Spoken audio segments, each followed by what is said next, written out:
Здравейте, слависти, приятели, футболни хора. Предварително искам да се извиня за начина, по който звуча, за трудността да събера точните думи, тъй като това видео е свързано с човещината, с човешкото, с това какви трябва да бъдем, какво да ни води, а не в какво да се оглеждаме. Става въпрос за една човешка съдба, която при всички положения е нечестна. Никога не е честно. Живота е така. На добрите хора винаги се случват неприятни неща. Но, както казва моя син, такъв е живота. И трябва да приемем нещата, за да може да продължим. Никой не е виновен за това, което му се случва. За какво става въпрос? В понеделник нашия кондиционен треньор Кирил Динчев ми изпрати едно видео от Facebook, от предаването тази сутрин по BTV, в което се разказва за съдбата на едно семейство, което губи жената в дома. Майката на 3 деца и съпругата на Чичо Пепи.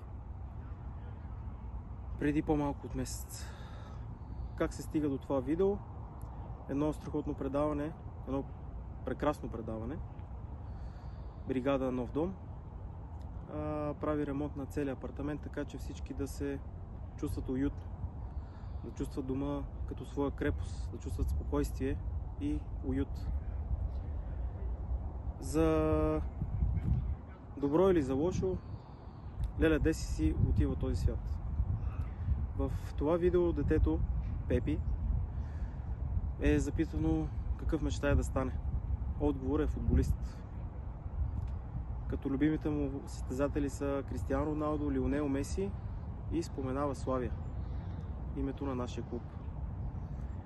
След разговор с бащата се оказва, че всъщност той е трето поколение славист. Дядото на детето и той са били постоянно на наши мачове, но в един момент спират да идват. Ние поканихме семейството да присъства на тренировка преди мача с Берое. На нея беше малкият Пепи, Пепи старши и средната по възраст дете, момиченце, Боги. Петия не успя да присъства поради ангажимент към училище. Съответно, получиха някои неща на нашия клуб. Успяхме да съберем и конкретна сума, която беше предадена, за да подпомогне семейството в това тежко време за тях. Оказа се обаче, че не само ние сме мислили по този начин с Киро да направим нещо, но и феновете, те по своя път също са стигнали до бащата. От нашия клуб Диди, Нели и Иво по същия начин ги ударило тази емоционалност от цялата ситуация и те от своя страна също бяха подготвили неща. Каква е идеята на това видео? Идеята на това цялото видео е не да си правим реклама, а да бъдем по-добри, да бъдем позитивни, да си помагаме, да не бъдем толкова злобени, независимо от това време, в което, за съжаление, в момента живееме, изпълнено от доста злоба, завист. Ако ще, трябва да бъдем по-добри хора. Ако можем да помогнем. Не просто за самата помощ. Трябва да ни идва отвътре. Трябва да го правим със сърце. Трябва да си помагаме. Само по този начин ще живеем по-добре. Помощта е нещо, което не е задължително.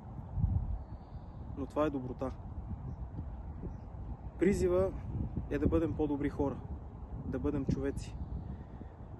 Да си помагаме в тежките моменти. Защото, както казах в самото начало, никой не заслужава съдбата,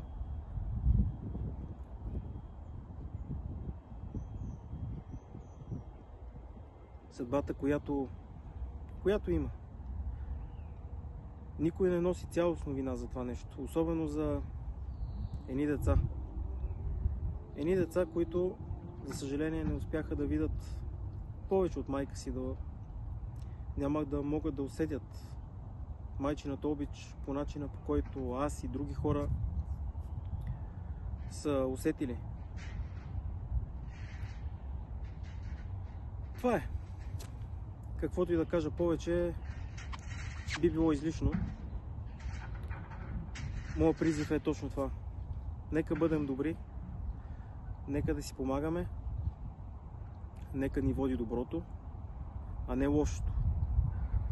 Защото е много лесно да направим лошо и много по-трудно да направим добро.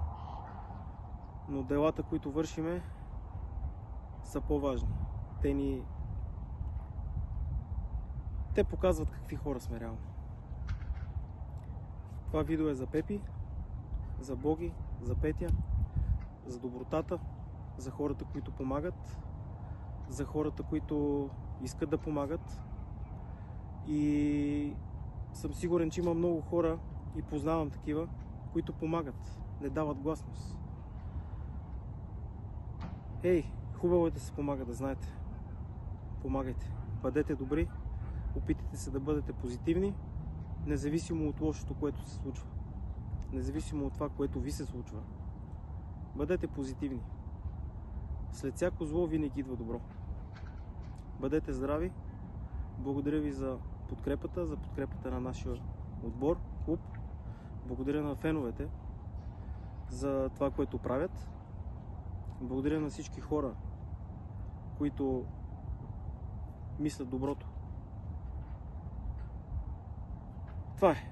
Повече не мога да кажа нищо. Трудно е, сложно е.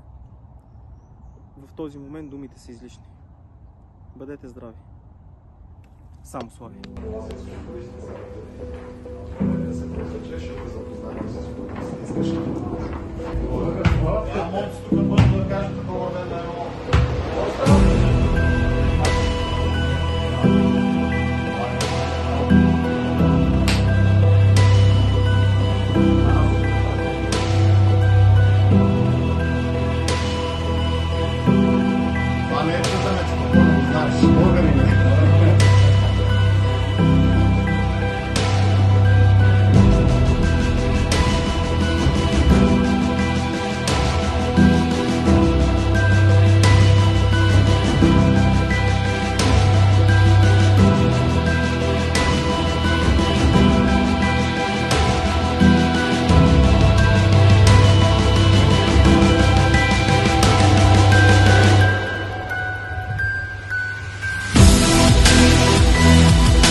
За нас.